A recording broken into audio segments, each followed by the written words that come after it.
राक्षस और बंदर की कहानी। एक जंगल में एक राक्षस रहता था। नजर में आए हर एक जानवर को मार के खा जाता था। इस तरह जंगल के जानवरों की संख्या कम होती जा रही थी। एक दिन जंगल के सभी जानवर इकट्ठा हुए। राक्षस को दिन में एक ही जानवर को भोजन की तरह बेचने का निर्णय किया। इसके लिए राक्षस भी मान गया। तब से हर रोज एक जानवर को राक्षस के लिए भोजन बनाकर बेचते थे। एक दिन एक बंदर की बारी आई। बंदर एक लकड़ी की बोरी सिर पे बांधकर नाच के खेलते हुए राक्षस के पास चल पड़ी। अरे नाचो नाचो नाचो नाचो नाचो वीर नाचो, नाचो नाचो नाचो नाचो प्यारे नाचो। ऐसे निर्भय होकर जा रहे बंदर को देखकर बाकी के सारे जानवर चौंक गए। बंदर जाके राक्षस के सामने निडर होकर खड़ा हुआ। यह देख राक्षस ने पूछा, ओए बंदर, मुझे देखते ही जंगल के सभी जानवर डर के कांप जाते हैं। तू क्यों इतना घमंड से खड़ा है रे? बोलकर डराने की कोशिश करते हुए चिल्लाया, महानुभाव, आपके जैसे महानों का भोजन बन के आना मेरा सौभाग्य है, पर मेरा एक संदेह है। क्या है वो? बंदर उसके लाए हुए लकड़ियों को फैलाकर भड़काते हुए बोला, आप इतने बहादुर राक्षस हो, आपको आग से डर लगता है करके जंगल में सभी जानवरों का मारना है, ये सच है क्या? किसने बोला? मुझे किसी आग वाग से डर नहीं लगता। अच्छा, तो फिर इस आग में कूदकर आपके धैर्य साहस दिखाइए ना। अपने आप पर बड़ाइयाँ देने वाला राक्षस अब कुछ न कर पाते हुए आग में कूद गया और तुरंत मर गया। यह देख बंदर खुशी से नाचने लगा और बाकी के सभी जानवरों ने बंदर की तारीफें की। इस कहानी की शिक्षा है कि अपनी बुद्धि से किसी भी कष्ट से बाहर निकल सकते हैं। लोमड़ी और चील की दोस्ती। एक जंगल में लोमड़ी और चील की बहुत अच्छी दोस्ती थी। चील एक पेड़ पर अपना घोंसला बनाकर रहती थी। उसी पेड़ के नीचे लोमड़ी भी रहती थी। कुछ दिन बाद लोमड़ी को एक बच्चा हुआ। वो बहुत खुश थी और चील को अपने बच्चे को दिखाकर कहने लगी, चील बहन, देखो तो मेरा बच्चा कितना प्यारा है, कितना खूबसूरत है ये। हाँ, बहुत खूबसूरत है। मैं इसके लिए कुछ खाने को लेकर आती हूँ, क्या तुम तब तक इसका ख्याल रखोगी? हाँ, ठीक है, तुम जाओ, मैं हूँ इसके पास। जैसे ही लोमड़ी वहां से गई, चील एक झपटे में अपने बच्चों के साथ मिलकर उसके बच्चे को खा गई। कुछ देर बाद जब लोमड़ी वापस आई तो बच्चे को ना देखकर वो चील से पूछने लगी, बहन, मेरा बच्चा कहाँ है? मैंने आपको इसका ख्याल रखने के लिए कहा था ना। मुझे क्या पता? लोमड़ी को समझ आ गया था कि इसी चील ने उसके बच्चे को खा लिया है, पर वो उसके बारे में कुछ नहीं कर सकती थी और वो चुपचाप रोने लगी। कुछ दिन बाद वहाँ पास ही के कुछ गांव से कुछ लोग एक बकरे को भून रहे थे। ऊपर से चील ने उसको देखा और एक टुकड़ा अपने मुंह में पकड़कर अपने बच्चों के लिए वो ले आई। पर उसने ये नहीं देखा था कि उस टुकड़े पर थोड़ी सी आग लगी है। उसका घोंसला सूखे तिनकों का होने के कारण थोड़ी सी ही आग से जल गया। बहुत कोशिश करने पर भी वो कुछ ना कर पाई। बच्चे जो अभी उड़ भी नहीं सकते थे, नीचे गिर गए।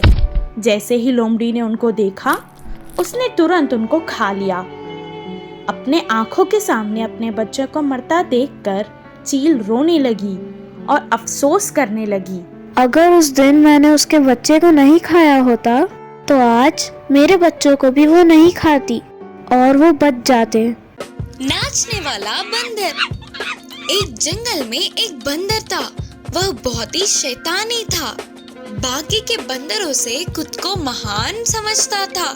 हमेशा सभी बंदरों से अपनी तारीफें करवाता था। वह उन सब से महान था ना, तो कभी कभी भीड़ से दूर जंगल में अकेले घूमता था। इसी जंगल में एक बहुत चालाक लोमड़ी थी। वह भोजन के लिए सारी जगहों में घूमती थी।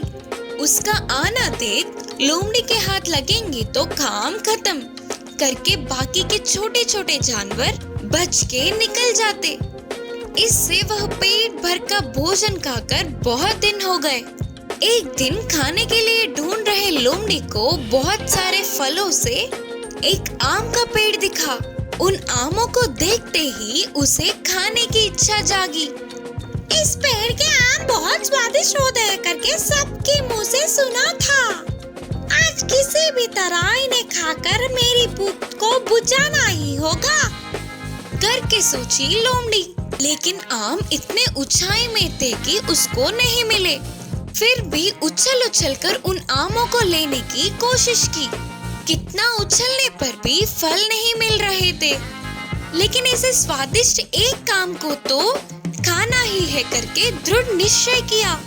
ऐसे बार बार कोशिश करती रही। इस लोमड़ी को देख पेड़ पर बैठा शैतान बंदर गिर गिर के हंस पड़ा। उस बंदर को देखते ही लोमड़ी को एक चाल सूझी। ओ मेरे सुंदर सा प्यारा सा बंदर दोस्त, तुम्हें ना देखने वाले इन हाके किस बात की, और तुम्हारी तारीफें ना करे तो ये मुंह किस काम का। बोलते हुए शुरू किया। पहले से ही तारीफों से फूलने वाला बंदर लोमड़ी की बातों से और उभर गया। तुम्हारे चलने से ही मोर नाचना सीखेगी। तुम चलने से अच्छा उस पेड़ पे नाचोगे तो उसकी सुंदरता एक अलग ही बात होगी। मुझे तुम्हें पेड़ पर नाचते हुए देखना है करके लोमड़ी के बोलते ही वह बंदर खुशी से उस पेड़ पे इधर उधर उछलने लगा। इससे बहुत सारे आम नीचे गिरे। लोमड़ी की खुशी का ठिकाना ही न रहा। उन सारे फलों को टोकरी में डालकर बोली, अरे ओ टेढ़ी बंदर, तेरी पागल को देख नहीं पा रहे हैं, बस कर अभी। बोलते हुए और चार बातें सुनाकर उस फलों के टोकरी को लेकर उधर से झट से भाग गई लोमड़ी। अचानक घटित इस घटने से शैतान बंदर चौंक गया। इस कहानी की शिक्षा है कि तारीफों से उभरना नहीं। भेड़िए को सबक सिखाने वाला बकरी। एक जंगल में एक भेड़िया था। वह बहुत ही चालाक था। कोई भी छोटा जानवर दिखा तो उसे नहीं छोड़ता था। अगर कोई अपनी बुद्धि का प्रयोग करने की कोशिश किया तो ये उससे भी बड़ी चाल चलकर मार के खा जाता था। उसी जंगल में एक छोटे से घर में बकरी अपने तीनों बच्चों के साथ रहती थी। उन सब के घास चरने बाहर आने वाले बकरी और उसके बच्चों को देखते ही उसके मुंह में पानी आ जाते थे। अरे बकरी के बच्चे तो बहुत नरम नरम है रे। माँ बकरी के बिना अकेले किसी न किसी दिन तो दिखेंगे ना, तब देख लूंगा इन्हें करके सोचता था। उन बकरी के बच्चों को खाने की अक्सर भेड़िया कोशिश करता था, लेकिन हमेशा माँ बकरी के साथ होने से वह कुछ भी नहीं कर पाता था। एक दिन माँ बकरी को काम से बाहर जाना पड़ा। फिर माँ बकरी ने जाते जाते कहा, बच्चों ध्यान से सुनो, मेरे अलावा कोई भी आए तो दरवाजा मत खोलना। बोलते हुए कुछ सावधानियां बरतने को बताकर चली गई। ये सब कुछ छुपकर भेड़िया देख रहा था। आहा, यही अच्छा मौका है रे। माँ बकरी के लौटने से पहले ही किसी भी तरह से बकरी के बच्चों को खाना ही होगा। माँ बकरी के जाने के थोड़ी देर बाद भेड़िया बकरियों के घर जाकर बोला, मैं हूँ बच्चों, तुम्हारी माँ, दरवाजा खोलो बच्चों करके बोला। तो अंदर के बकरी के बच्चों को वह आवाज अपनी माँ की नहीं लगी। तो बच्चों ने कहा, तुम हमारी माँ नहीं हो, हमारी माँ की आवाज ऐसे नहीं होती। तब भेड़िया वहाँ से चला गया। थोड़ी देर बाद दूसरी चाल से फिर से आकर बकरी की आवाज बदल कर बोला, दरवाजा खोलो खोलो बच्चों। माँ वापस आ गई करके दरवाजे की छेद से बच्चों ने देखा तो उसके पैर काले रंग में दिखे। बच्चों ने कहा, तुम हमारी माँ नहीं हो, हमारी माँ के तो सफेद पैर होते हैं।